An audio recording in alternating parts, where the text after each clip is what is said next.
Okay, thanks very much. My name is Mark Kelly and I work here in the Department of Building and Civil Engineering in GMIT. I'm going to look at it slightly outside the theme of this really, but it ties in with the whole area of lean and green.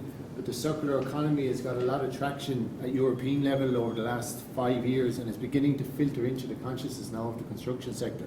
So just to look at the opportunities there, because what we're hearing all morning and at the keynote speeches is all about information management, and the same thing applies. So material passports will be just one aspect of the circular economy. So that's the question I'm posing, what role will it play in the circular economy? We'll go through what a circular economy means. And what this is coming out of is I'm leading 2 EPA projects with a local SME building contractor that's looking at resource efficiency strategies and material circularity strategies during the construction phase. Now what I've done is these have overlapped into each other, but we're merging them into a Build 360 project, which we hope will run and inform circular economy policy nationally. So just some stats. I know people can get tired of stats, but it's important to realize the impact, and it's an absolutely huge impact that the construction sector has from an environmental point of view. This obviously provides a huge challenge, but also provides a huge opportunity. The construction sector has been identified as the industry that has the most potential to reduce its emissions over the next 10 to 15 years. But what we need to do is look at the full life cycle. So over the last 10 years, we've really been focusing on energy, low energy, and we've nearly zero energy buildings now, which is looking at low energy during the operational phase, and we've sort of left the idea of waste and the holistic resource efficiency behind us. So there is a push now that we're at nearly zero energy buildings. Should we be looking for nearly zero waste buildings? And obviously, as you can see from all the speakers today, there's great opportunities from a BIM point of view. But we're talking about nearly 1 billion tonnes per annum in the EU. That was 2016 figures, and that's an underestimate because the statistics in the waste data is quite poor across the EU. From an Irish perspective, at the moment, the most recent figures are 3.3 million tonnes, which you might say isn't too bad. But if we look back at when the economy was growing, we were up at 17 million tonnes. And in Ireland, there's a direct correlation, obviously, with construction output and waste production. What's interesting about these statistics is these aren't taken from construction projects or demolition projects. They're taken from materials delivered to licensed and permitted facilities. So your recycling facilities, your waste transfer stations, your landfills. So it's not really fully representative of what's happening in the construction sector. When you look at the statistics of the composition, we might say, well, that's great, look at that recycling, paper and cardboard and plastic waste, but a lot of those materials are being exported because we don't have the markets, even if they're segregated on a site. What's also interesting is they say that mixed waste, it's all going to disposal. That's not actually true. If you visit any waste recycling or waste transfer facility, the recovery rates of mixed waste skips are at about 50 to 70%. A waste contractor doesn't want to landfill because it costs them too much money. They see the waste as a resource. And that flipping that sort of term that waste isn't waste, it's actually a resource, is key to the whole circular economy concept. So we've carried out a number of case studies on different projects, and if you look at cross-contamination of skips, which paint cans in a segregated skip, indirect waste, stuff that doesn't end up in a skip but it's all over sites that you would see, packaging waste, and offcuts. Okay, so these happen on every job that you'd see. A lot of them can be designed out and prevented. But this is what from a contractual point of view, you're looking at a sort of end-of-pipe solution. A lot of this is down to the linear model. We have these phases and different steps. Each one of these phases has outputs, okay, and a lot of them are negative outputs. So what we want to try and do is change this model. And so it's a direct process. Okay? And so what you need in a situation like that is you need good information and you need collaboration, which sounds very familiar to everything that's ever said about BIM. Collaboration and information, those are the two things. To move towards a model such as this, where you have a production cycle where you keep the materials in a loop so that they have a high value and a high utility. And then we look at things like, do you move to performance contracts? So the Galvin Hotel isn't thrilled to own 5,000 light bulbs. What the Galvin Hotel wants is light at efficiency and at a low cost. So a performance contract would mean that the lighting would be leased to the hotel. So that's a concept that's beginning to filter in at EU level in contracts, and there's a number of sort of case study examples. There's lots of definitions, but this is the general definition, and Ellen MacArthur Foundation. These ideas have been around for 60 years. You're looking at industrial symbiosis, biomimicry, regenerative design, so they're not new. But it's only when the Ellen MacArthur Foundation set up that it got really great traction at EU level to actually come out with a circular economy strategy in 2015. So the key terms there are value and utility. Get as much value out of you at a material level and a building level and a land level as possible. So, as part of that, you have to be honest about the true cost. So if you see waste in a skip, a main contractor will say, well, that's costing me €300 per skip. But if you look at the true cost of it, you're looking at the original purchase price, you're looking at the management during the site, and then you're looking at the disposal costs. So that's a huge difference. And a study that was done a number of years ago in the UK, you can see the difference there. The cost of materials put in the skip were over £1,000. So that changes the dynamic. So you're looking at it as a resource. Here are just a couple of examples that we used as sort of an educational thing for contractors on site, and we just focused on the purchase costs of materials in the skips. And you might say they're small figures, and they are small figures, but we were only taking samples to illustrate, look at there's costs here that you're not seeing. All you're seeing is your costs that are coming in from your waste contractor, but actually it's costing you a lot more. You go out to Galway down in the city centre and buy a jacket for €50, you're not expecting that you'll be handing the sleeve into a bin on Friday. It doesn't make sense if you're purchasing materials and then wasting them. So again, there's lots of definitions of the circular construction sector, but the key thing is it must involve the whole supply chain and there must be collaboration. So if you look at the life cycle, each one of those elements during the life cycle has an output. And so what you're looking at is a lot of these strategies. You see these appearing in different ways. It's about pulling them holistically together, from the extraction right to the production and manufacture of materials so that they're enabled to be deconstructed and reused, right through preventative design at a macro level, and then at a smaller level on site, right through the construction phase. So my research that I've been involved with has always been involved with the main contractors because, being honest, they've been the easiest people to get access to. But by that stage, it's been too late. You need to pull it back. And last week I was at a workshop where Mayo County Council, the Southwest region, got funding from the EPA to educate the local authorities. If it becomes a planning requirement that you have to have a resource management plan or a circular planning statement, which I mentioned on the last slide, well then everyone will follow. But the main contractors who get a lot of bad press are actually doing a lot of really good work. They say who's responsible? Everybody's responsible.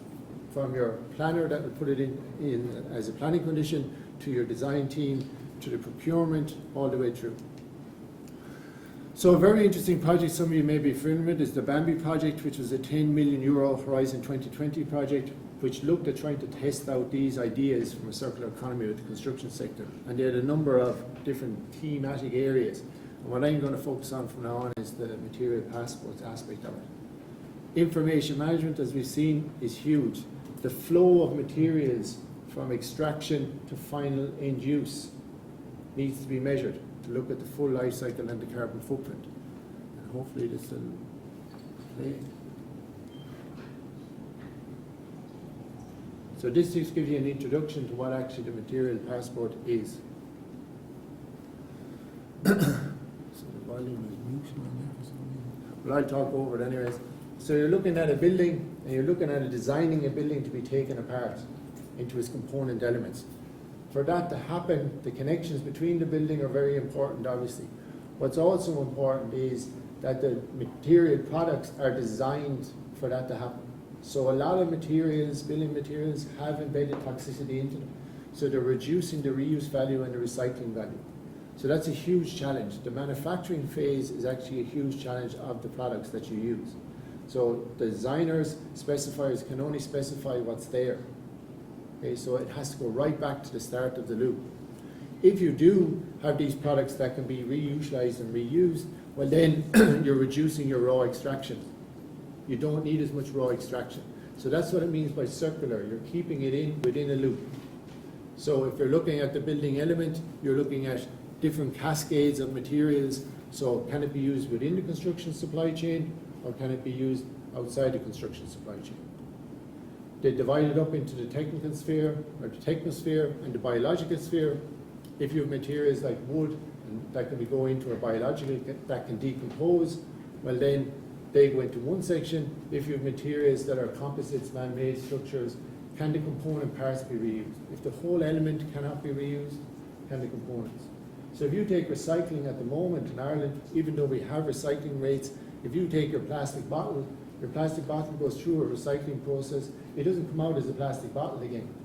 It often is pelletized and sent for energy recovery. So it has a lower utility. It's the same if you have precast elements that you crush up, it's used as a secondary aggregate, but that's a lower utility than the original use. So what we're trying to do is maximize the utility. So here's the definition, and again you can see that the characteristics are very similar to BIM object libraries, all that sort of stuff, all that information that's out there. A lot of it is based on the actual layering. The Stuart Brand brought out back in the early 90s that the building is made up of different layers, they have different durations and lifespans. It's how you connect everything together. So if you're looking at a building as a material bank, as a resource, and this translates into urban mining and all this sort of stuff, well then you're looking at each individual building within a region to actually be a set of resources, and that lines up with your building layers. So what do you need for a material passport? Well, you have to identify what the aim is. As I mentioned already, value, create incentives for suppliers to do this, okay, because there isn't really any incentives there at the moment. Product design, as we mentioned, reversible building design. So most architects aren't truly concerned with what happens 150 years or 100 years or 80 years down the line, but how do we incentivize architects that buildings maybe become more flexible, more adaptable over time for changes of use? And a lot of really good architects do that anyways. Reduce the carbon footprint, healthy sustainable materials, so reduce toxicity, have benign specifications in buildings. Reverse logistics to reclaim products. Waste management contractors should nearly be at the design table. So if an architect is designing a building, a waste management contractor says, well, if there's waste in that material, we have to ship that to Germany. We can't process it here. So waste contractors are moving towards looking at being product designers as well, or having influence, and also looking at being material suppliers. What are the future material flows? So scarcity of material flows. Imagine the government comes out in 2030 and says you're only allowed to extract X amount of building materials. That changes the market completely. Okay, obviously that's a big thing to do to the construction sector, but it's a scenario that could be put out there. Eliminate waste, prevent it before it happens, and manage resources rather than managing waste. Even the term waste management is incorrect. It should be resource management. Asking for a site waste management plan is too late. It should be a resource management plan at design phase and then construction phase. So there's lots of data out there, as you've seen this morning, your geometric data from your BIM library objects, environmental product declaration sheets, which some of you may be familiar with. The Irish Green Building Council did a very good project on this and are pushing this strongly. What these data sheets do is shows you the environmental impact of the material. It doesn't guarantee that the material has a low environmental impact, it just gives you a rating. And essentially it's at the manufacture and production stage. So you have all the data you have in your project information models, your asset information models, all that data can be translated. And the EPD data, what that looks at is these categories. And it is a life cycle assessment of the building material. It's a third-party independent accreditation, and you can get your certification. And this is an example. EPD.Ireland.ie has a whole host of materials up there already. So this should be a go-to resource for designers and planners and so on to identify who has the certificates. What's really good and one of the sort of flaws with it a little bit is most of the materials at the moment are looking at the initial stages, extraction, production, manufacture, and they're not taking a full life cycle approach. But to take the full life cycle approach, you need everybody collaborating together and sharing the data, which hasn't happened yet. But they've made a really good start.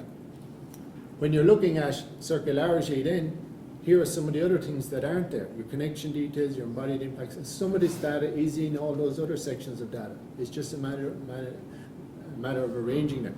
Embedded toxicity often isn't there, but it's a concern. reuse potential, recycling potential. If I have this component, how can I be sure that it has a reuse potential? So some materials have inherent reuse potentials, some of them don't. Okay, so maybe we mentioned off-site construction in one of the talks earlier on. That would be an example of that. But the connections of the off-site components are very important. So one of the projects we were working on was the Tune Fire Station, and what we've done is, with Gerard Nicholson's help, we've sort of done a retrospective analysis. This just is a very short thing. We did a model of a building, an animation of the building, or Gerard did it, and we want to start adding in tags into the building. So when you're looking in at your building and looking in at your data, you'll see your material passport information, and you'll see whether it's a pass or fail on that element. And so obviously this can be done at the design stage. We're doing this to investigate the applications for a contractor. But a contractor is only going to build what's been specified. But that's who we have access to, and they're very transparent with the information. But it gives, we hand this over to the client and say to the client, look at all the data you could have here if you're going to deconstruct that building in 20 or 30 years. It's a digital memory of the building. The Bambi project produced a platform with 300 materials, which has material passport information there. Now the platform at the moment seems to be undergoing development, but that's supposed to be released internationally so that people can use it. The Irish Green Building Council are working with One Click LCA to transfer those material passport data into a BIM-enabled software, so that it will be a plug-in to your Revit model. Okay, so that's underway as well, that information will be available. And the final thing is, why is this important apart from being nice to do?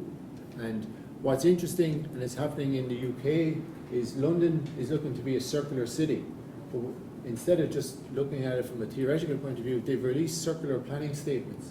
And in the planning statements, they've asked for waste prevention. So you have to demonstrate waste prevention, you have to demonstrate net zero waste design, and demonstrate circularity. And why that's important is it's informing their whole development plan, their spatial plan. That filters down into the boroughs or the local authorities equivalent, and so they're making requirements in the local authorities. So if you're bidding for a job or submitting a planning application, you have to tick these boxes. And that spreads out broader from a circular city, and it isn't just London that are looking at it.